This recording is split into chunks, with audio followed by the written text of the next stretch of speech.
هو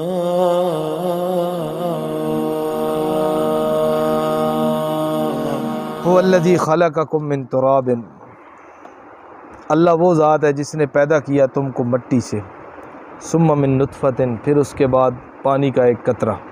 انسان کی ابتدا مٹی سے ہوئی۔ حضرت آدم علیہ السلام کو اللہ نے پیدا کیا مٹی سے، پھر اسی مٹی کا خلاصہ ہوتا ہے جس سے اللہ رب العزت نے انسان کی آگے نسل کو شروع کیا۔ اور جب بھی کسی انسان کو پیدا کیا جاتا ہے تو اس کا خمیر اسی زمین سے لیا جاتا ہے، اور اس جگہ سے لیا جاتا ہے جہاں پر مرنے کے بعد اس آدمی کی تدفین ہوتی ہے۔ جب ہم دفن کر چکے ہوتے ہیں نا، تو اس کے بعد کہتے ہیں نا مٹی ڈالو، تو مسنون ہے، مستحب ہے کہ 3 مٹھی مٹی کی بندہ وہ قبر کے اندر ڈالے۔ تو وہاں پر پڑھنے کا کیا حکم ہے؟ جب پہلی مٹھی ڈالو تو پڑھو منہا خلقناکم، سورہ طٰہٰ کی آیتیں ہیں، منہا خلقناکم، معنی کیا؟ اسی مٹی سے ہم نے تم کو پیدا کیا۔ دوسری مٹھی ڈالو تو اگلے لفظ پڑھو وفیہا نعیدکم، اسی میں ہم تم کو لوٹائیں گے۔ اور تیسری مٹھی جب ڈالو تو پھر پڑھو ومنہا نخرجکم تارۃ اخری، یہیں سے دوبارہ ہم تمہیں نکالیں گے۔ کہتے نہیں ہیں پہنچی وہیں پہ خاک جہاں کا خمیر تھا۔ تو یہ ہے انسان کی پیدائش جو ہے نا وہ مٹی، اور پھر مٹی کا خلاصہ، انسان کا خمیر اصل جو لیا جاتا ہے وہ کس سے؟ زمین سے، مٹی سے لیا جاتا ہے۔ اور ترمذی شریف کے اندر حدیث ہے، نبی علیہ السلام نے فرمایا جس طرح مٹی کی اور زمین کی مختلف حالتیں ہیں، کسی جگہ پہ زمین نرم، کسی جگہ پہ سخت، اسی طرح انسان کی طبیعتیں بھی مختلف ہوتی ہیں۔ یہ ترمذی شریف کے اندر حدیث آتی ہے، بعض آدمی نرم مزاج، بعض غصے والے، جلال والے، بعض اتنے ترش روح کہ کوئی ان کے قریب بھی آنے کے لیے تیار نہیں ہے۔ ہر کسی، جس طرح مٹی کا مزاج مختلف ہے، اسی طرح مٹی سے بننے والے انسان کا مزاج بھی مختلف ہوتا ہے۔ ثم من علقۃ، پھر اس کے بعد خون کا جمع ہوا لوتھڑا، ثم یخرجکم طفلا، پھر اللہ تم کو نکالتا ہے طفلاً، چھوٹا جنین بچہ، ثم لتبلغوا اشدکم، پھر تاکہ تم پہنچ جاؤ اپنی جوانی کو، ثم لتکونوا شیوخا، پھر تاکہ تم پہنچ جاؤ اپنے بڑھاپے کو۔ اب اندازہ کریں کہاں سے شروع ہوئی ابتدا، کہاں پھر دنیا میں آیا، پھر بچپن، پھر لڑکپن، پھر جوانی، اور پھر بڑھاپا۔ وَمِنْكُمْ مَنْ يُتَوَفَّى مِنْ قَبْلُ، تم میں سے بعض ایسے ہیں جو فوت ہو جاتے ہیں اس سے پہلے، بڑھاپے سے پہلے ہی فوت ہو گئے۔ بعض دنیا میں آئے تو مردہ حالت میں، بعضوں نے چند سانس لیے، بعضوں کی زندگی چند گھنٹے، بعض کی چند دن، چند ہفتے، چند سال۔ کوئی جوانی کو پہنچنے سے پہلے کسی کو اللہ نے وفات دے دی، کوئی جوانی تک پہنچ گیا، کوئی بڑھاپے سے پہلے فوت ہو گیا، اور کوئی بڑھاپے سے بھی آگے الی ارذل العمر، قرآن نے اس کو کہا نکمی عمر۔ ارذل العمر کا معنی کیا ہوتا ہے؟ نکمی، ارذل العمر، نکمی عمر۔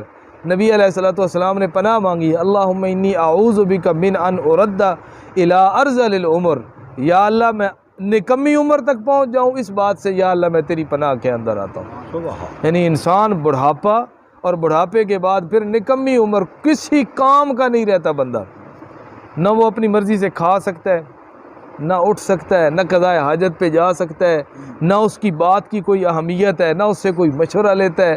یعنی یہ عمر کیا ہے؟ ارذل العمر، نکمی عمر۔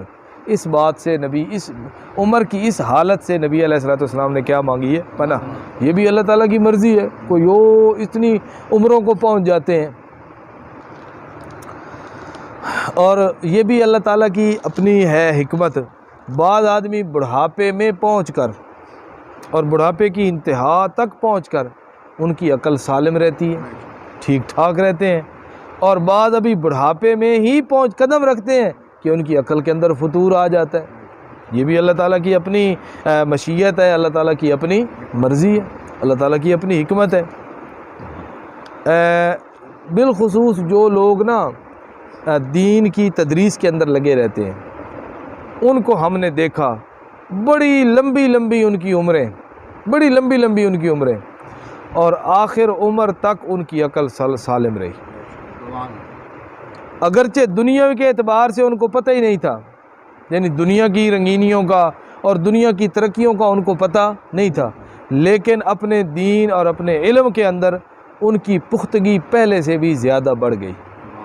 ہمارے استاد صاحب سے جن سے میں نے بخاری شریف پڑھی، پھر جب ہمارا اختتام ہوا اسی سال ہی وہ فوت ہو گئے، یعنی زندگی کا ان کا آخری سال تھا۔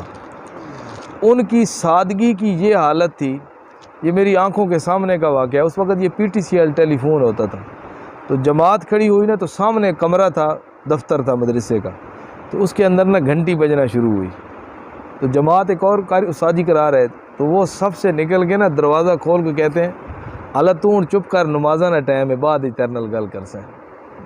یعنی وہ نا اس ٹیلی فون سیٹ کو کہہ رہے ہیں بھی تو اب خاموش ہو جا، نماز پڑھنے کے بعد جو ہے نا تیرے ساتھ بات کریں گے۔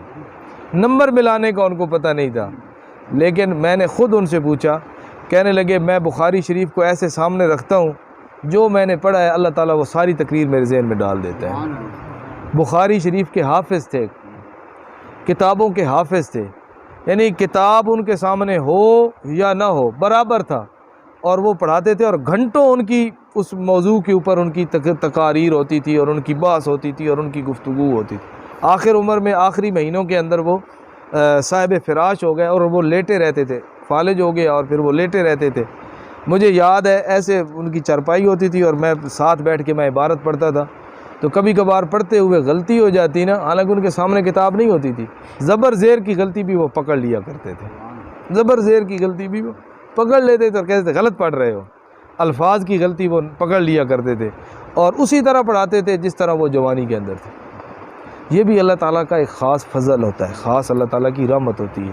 تو بندہ دعا کرے یا اللہ اگر لمبی عمر دے نا تو یوں دے کہ میں نیکیاں کر سکوں، لمبی عمر یا اللہ اگر دے تو اس لیے دے کہ میں نیکیاں کر سکوں، کسی کا محتاج نہ بنوں، نکمی عمر نہ ہو، میں اس حالت کو نہ پہنچ جاؤں کہ میرا ہونا نہ ہونا برابر ہو جائے، میرے بیٹے میری اولادیں یوں نہ دعا کرنے لگ جائیں کہ اللہ تعالیٰ ہوں تو ابا جی نو سنبھال لے وے آنا تو چنگا آئی اوکھے بہت زیادہ، یعنی اس حالت کو بھی بندہ نہ پہنچے، اللہ تعالیٰ سے بندہ دعا کرتا رہے۔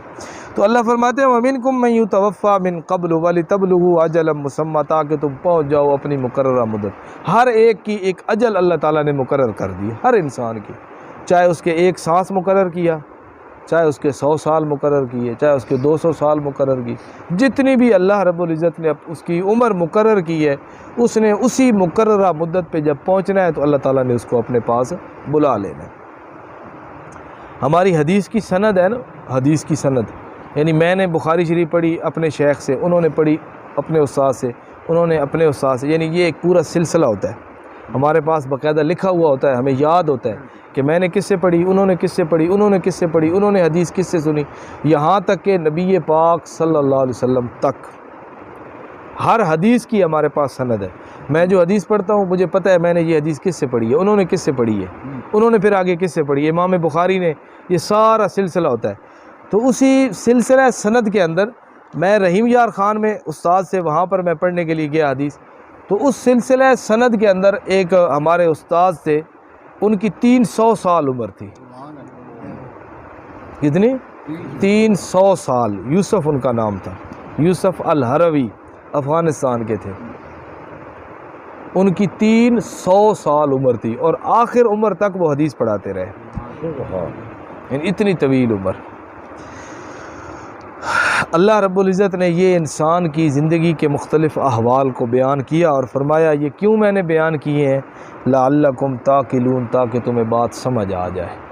کیا بات سمجھ آ جائے؟ کہ هو الذی یحیی و یمیت، وہی اللہ ہے جو زندگی بھی دیتا ہے اور موت بھی دیتا ہے۔ یہ ساری چیزیں جو میں نے بیان کی ہیں نا، مٹی اور پھر نطفہ اور پھر علقہ اور پھر بچپنا اور پھر لڑکپن اور پھر جوانی اور پھر بڑھاپا اور پھر پہلے مر جانا اور پھر بعد میں چلے جانا، یہ ساری چیزیں اللہ کہتے ہیں تاکہ تمہیں سمجھ آ جائے۔ کون سی بات سمجھ آ جائے؟